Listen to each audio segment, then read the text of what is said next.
दोस्तों, सोने की चिड़िया की पार्ट 1 तो आप लोग सुन चुके होंगे। अब चलिए सुनेंगे आज पार्ट 2। कहानी को शुरू से अंत तक सुनना। राजकुमार इस तरह सिर झुकाए बैठा था कि अचानक उसे अपने पैरों के पास लोमड़ी की पूंछ हिलती दिखाई दी। उसने नज़र उठाकर देखा, सचमुच वहीं लोमड़ी खड़ी थी। लोमड़ी ने मुस्कुराते हुए कहा, क्यों, क्या हाल है? इस बार तो तुम्हारी मदद करने की मेरी जरा भी इच्छा नहीं थी, लेकिन मैं 7 दिन से तुमको पहाड़ खोदते हुए देख रही हूँ। मुझे दया आ गई और मैं तुम्हारी मदद के लिए चली आई। जाओ, तुम बहुत थक गए हो, सो जाओ। मैं थोड़ी ही देर में तुम्हारा काम पूरा कर दूंगी। इस बार राजकुमार ने तय कर लिया था कि अब वह लोमड़ी जिस तरह कहेगी वह उसी तरह करेगा। वह चुपचाप उठकर एक तरफ सोने चला गया। थोड़ी ही देर में उसे नींद आ गई।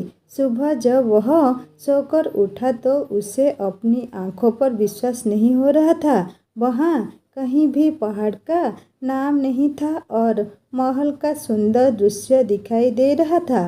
राजकुमार सीधा राजा के पास पहुंचा। राजा उसके काम पर बहुत खुश था। उसने तुरंत अपने वादे के अनुसार राजकुमारी के साथ उसका विवाह कर दिया। जब राजकुमार उस सुंदर राजकुमारी के साथ कुछ दूर चला तो उसे रास्ते में फिर वही लोमड़ी मिली। लोमड़ी बोली, बधाई हो राजकुमार। राजकुमारी के साथ तुम्हें देखकर मुझे बड़ी खुशी हो रही है, लेकिन तुम्हें सोने का घोड़ा और सोने की चिड़िया भी प्राप्त करनी चाहिए, क्योंकि वो दोनों चीज़ें तुम्हारी ही लायक है और तुम उन्हें आसानी से प्राप्त कर सकते हो। राजकुमार बोला, लेकिन भला मुझे सोने का घोड़ा और सोने की चिड़िया कैसे मिल सकती है? मैं तो इस राजकुमारी को भी उस राजा के लिए ले जा रहा हूँ। लोमड़ी ने कहा, नहीं, तुम ऐसा काम कभी मत करना।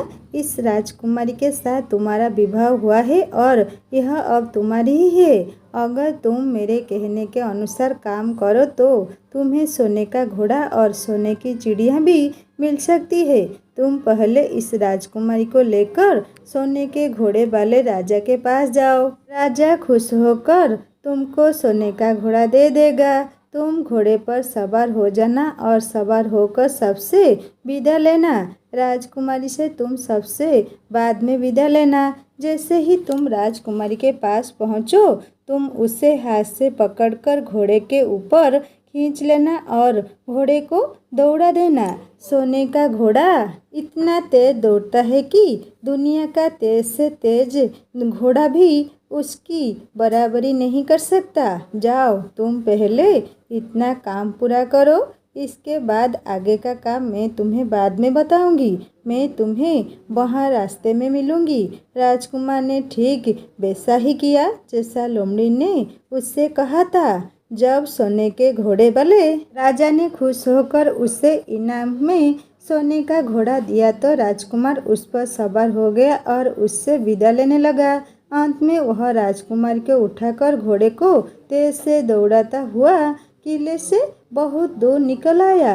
रास्ते में एक पेड़ के नीचे लोमड़ी उसका इंतजार कर रही थी। उसे देखकर लोमड़ी बोली, शाबाश, अब तुम सोने की चिड़िया भी प्राप्त कर लो। जब तुम सोने की चिड़िया वाले राजा के पास पहुंचोगे तो वह इस घोड़े को देखकर बहुत खुश होगा। तुम उससे कहना कि पहले सोने की चिड़िया का पिंजरा मेरे हाथ में दे दो, तब मैं यह घोड़ा तुमको दूंगा। जब वह पिंजरा हमारे पास लाए तो तुम पिंजरा उसके हाथ से छीन लेना और घोड़े को दौड़ा देना। बस ऐसे चिड़िया तुमको मिल जाएगी और कोई तुम्हें पकड़ भी नहीं सकेगा। इस बार भी राजकुमार ने ठीक वैसा ही किया। बस राजकुमारी के साथ ही घोड़े पर बैठा रहा और जब राजा ने उसके हाथ में सोने की चिड़िया पिंजरा दिया तो उसने देखते देखते एक मार दी और सोने का घोड़ा हवा से बातें करने लगा। कुछ दूर चलने पर लोमड़ी उसे मिली। राजकुमार ने उससे कहा, तुमने मेरी बड़ी मदद की है। तुम्हारी वजह से मुझे न सिर्फ सोने की चिड़िया मिली बल्कि सोने का घोड़ा और इतनी सुंदर राजकुमारी भी मिल गई। बताओ मैं तुमको क्या इनाम दूं? मैं तुमको कुछ न कुछ जरूर देना चाहता हूँ। लोमड़ी ने कहा, अगर तुम खुश हो तो मेरा एक काम कर दो। तुम एक तीर चलाकर मुझे मार दो। इस समय तुम यही सबसे बड़ा काम मेरे लिए कर सकते हो। राजकुमार ने कहा, भला यह कैसे हो सकता है? तुमने मेरी इतनी मदद की और मैं बदले में तुम्हें मार दूं? मुझसे यह नहीं होगा। यह सुनकर लोमड़ी बड़ी दुखी हुई और बोली, अगर तुम मेरा यह काम नहीं कर सकते तो फिर ठीक है, जाओ। लेकिन मैं तुम्हारी भलाई के लिए ही कह रही हूँ कि तुम दो बातें जरूर याद रखना। एक तो तुम किसी कुएं की दीवार पर मत बैठना और दूसरे तुम ऐसे लोगों के लिए धन मत खर्च करना जिन्हें फांसी मिलने वाली हो। राजकुमार बोला, भाई तुम भी अजीब हो। तुम्हारी बातें मेरी समझ में ही नहीं आती। भला मैं कभी कुएं की दीवार पर क्यों बैठूंगा और ऐसे आदमियों पर धन क्यों खर्च करूंगा जिनको फांसी दी जाने वाली हो। लेकिन लोमड़ी ने उसकी बात का कोई जवाब नहीं दिया और अलविदा कहकर वहां से चली गई। राजकुमार सोने का घोड़ा दौड़ता हुआ आगे बढ़ा। राजकुमारी उसके साथ ही बैठी हुई थी और सोने की चिड़िया का पिंजरा उसके हाथ में था। कुछ ही देर में राजकुमार उस छोटे गांव में जा पहुंचा जिसमें वे दोनों सराय थे। गांव के लोग और खास तरह से बच्चे उसको देखने के लिए बाहर निकल आए। सोने के घोड़े पर इतने सुंदर राजकुमार के साथ बैठी एक राजकुमारी को देखकर सभी लोग चकित थे। इतने में राजकुमार ने देखा कि गांव के बगीचे में एक जगह बहुत से लोग जमा है और कुछ शोर हो रहा है। राजकुमार के पूछने पर लोगों ने बताया कि वहां दो आदमियों को फांसी देने की तैयारी हो रही है। राजकुमार उधर ही चल पड़ा। वहां पहुंचने पर उसने पहचान लिया कि जिन आदमियों को फांसी दी जाने वाली थी वे और कोई नहीं बल्कि उसके ही भाई थे। वे लोग तब से उसी सजी सजाई सराय में रह रहे थे और तरह तरह के बुरे काम करते थे। तो वे जुआ भी खेलते थे और जुए में बहुत सा धन हार चुके थे। उन्होंने लोगों से बहुत सा रुपया भी उधार लिया था। इन्हीं सब बातों से चिढ़कर अब गांव वालों उन्हें फांसी पर चढ़ाने जा रहे थे। राजकुमार भला यह कैसे होने देता? उसने लोगों से कहा कि मुझसे रुपया ले लो और इन लोगों को छोड़ दो। उसके बहुत कहने सुनने पर लोग राजी हो गए और उन्होंने उन दोनों आदमियों को रिहा कर दिया। राजकुमार अपने भाइयों को छुड़ाकर आगे चला। कुछ दूर चलने पर जंगल में उन्हें एक कुआं दिखाई दिया। इस पर राजकुमार के कुछ देर कुएं के पास आराम करते हैं। वहां ठंडा पानी पीने के बाद हम लोग आगे चलेंगे। राजकुमार राजी हो गया। अब तक वह यह भी भूल चुका था कि लोमड़ी ने विदा होते समय उससे क्या कहा था। वह घोड़े से उतरकर कुएं की दीवार पर बैठ गया और आराम करने लगा। उसके दोनों भाइयों ने मौका देखकर उसे कुएं में ढकेल दिया। इसके बाद उन्होंने घोड़े पर राजकुमारी को डाला और सोने की चिड़िया का पिंजरा उठाया और वहां से चलते बने। कुछ ही देर में वे लोग अपने राज्यों में लौट आए। घर लौटकर उन्होंने राजा से कहा, हम लोग सोने की चिड़िया को पकड़ लाए हैं। इसी चिड़िया ने हमारे बाग में से सोने के सेब चुराए थे। इसके साथ ही हम एक यह सोने का घोड़ा और राजकुमारी भी लाए हैं। राजा बहुत खुश हुआ। सारे राज्य के लोग खुशियां मनाने लगे, लेकिन राजकुमारी खुश नहीं थी। वह बराबर रोती रहती थी। उसने खाना पीना छोड़ दिया। यही नहीं, घोड़े ने भी दाना पानी बंद कर दिया और सोने की चिड़िया भी उदास रहने लगी। राजा ने बहुत कोशिश की, लेकिन न तो वह राजकुमारी खुश हुई और न सोने के घोड़े और सोने की चिड़िया ने दाना खाना शुरू किया। उधर छोटा राजकुमार कुएं में गिर गया था, लेकिन वह मरा नहीं। कुआं बहुत गहरा था, लेकिन उसमें पानी बहुत थोड़ा था। वह कुएं में बैठा बैठा अपने भाग्य को कोसता रहा। अब उसे फिर उसी लोमड़ी की याद आई और वह पछताने लगा कि अगर मैंने उसका कहना मान लिया होता तो मैं मुसीबत में न फंसता। राजकुमार ने जैसे ही लोमड़ी को याद किया, लोमड़ी न मालूम कैसे कुएं के मुंह पर आ पहुंची और बोली, देखो राजकुमार, मैंने पहले ही तुम्हें समझाया था कि किसी कुएं की दीवार पर मत बैठना और ऐसे आदमियों की मदद मत करना जिन्हें फांसी दी जाने वाली हो, लेकिन तुम नहीं माने। खैर चलो, अब आखिरी बार मैं फिर तुम्हारी मदद किए देती हूँ। लो, मेरी पूंछ पकड़कर कुएं से बाहर निकल जाओ। और यह कहकर लोमड़ी ने अपनी पूंछ कुएं में लटका दी। देखते देखते पूंछ इतनी लंबी हो गई कि कुएं के पेड़े में पड़े राजकुमार के पास तक जा पहुंची। राजकुमार उसे पकड़कर कुएं से बाहर निकल आया। लोमड़ी ने उससे कहा, जाओ, अब तुम अपने घर जाओ, लेकिन जरा होशियार रहना। तुम्हारे भाई तुम्हारी जान के दुश्मन है, वे लोग जरूर तुमको ढूंढ रहे होंगे।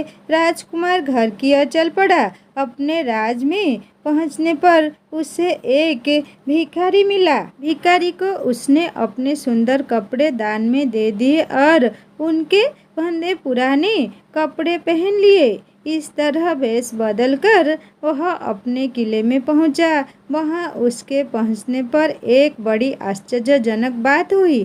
सोने का घोड़ा खुशी से हिनहिनाने लगा और दाना खाने लगा। सोने की चिड़िया भी अपने पिंजरे में खुशी से कूदने लगी और गाना गाने लगी। राजकुमारी ने अपने आंसू पोंछ डाले और वह भी खुश दिखाई देने लगी, लेकिन राजा की समझ में कुछ नहीं आया। उसने राजकुमारी से इसका कारण पूछा तो वह बोली, मैंने तो पहले ही आपको सारी कहानी बता दी थी। आपके बड़े और मझले राजकुमार ने छोटे राजकुमार के साथ धोखा किया है। इन्होंने आपको भी धोखा दिया है, लेकिन अब आपका छोटा राजकुमार यहाँ पर आ पहुँचा है, इसीलिए मुझे बहुत खुशी हो रही है। उसी के साथ मेरी शादी हुई है और मैं उसके साथ ही खुशी रह सकती हूँ। फिर उसने मैले कुचेले कपड़े पहने एक आदमी की ओर इशारा करते हुए कहा, वह रहा आपका छोटा राजकुमार। राजा ने भी अपने छोटे लड़के को पहचान लिया। अब राजा ने अपने छोटे बेटे के बारे में अपने विचार बदल दिए। अब वह उसको बहुत समझदार और बहादुर मानने लगा और उससे बहुत अधिक प्यार करने लगा। उसने उसको राजगादी पर बिठाने का निर्णय किया।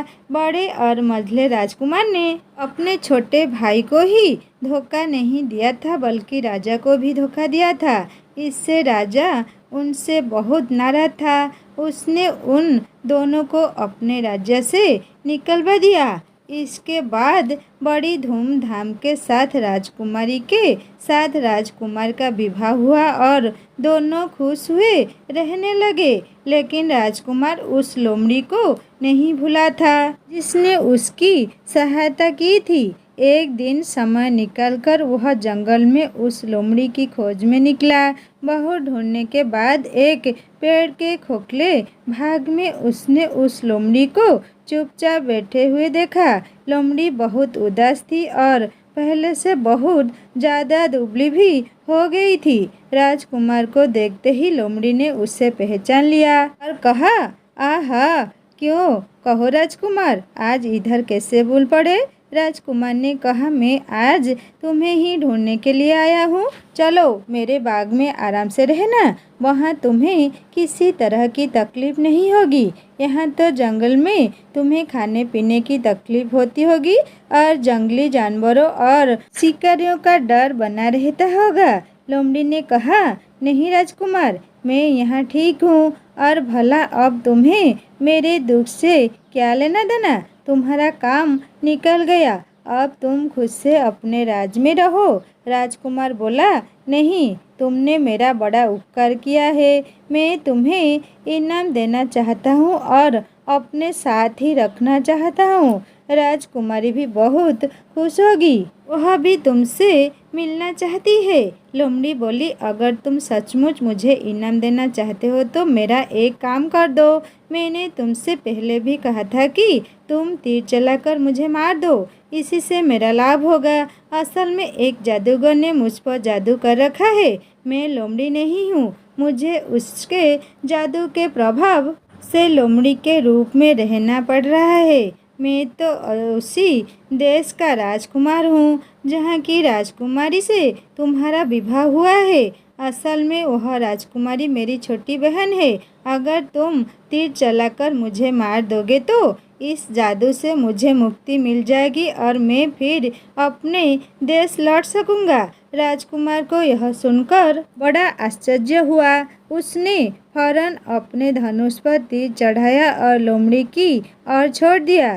तीर के लगते ही लोमड़ी मर गई और उसमें से एक सुंदर सा राजकुमार निकल आया। फिर दोनों राजकुमार आपस में गले मिले। इसके बाद दोनों राजकुमार वापस महल में लौट आए। वहाँ राजकुमारी अपने भाई से मिलकर बहुत खुश हुई। दोस्तों, कहानी कैसा लगा मुझे ज़रूर कमेंट करके बताना। अच्छा लगे तो लाइक करना, दोस्तों के साथ शेयर करना और सब्सक्राइब करके बेल आइकन दबा देना। फिर एक सुंदर सा कहानी लेकर जल्दी आऊँगा। नमस्ते।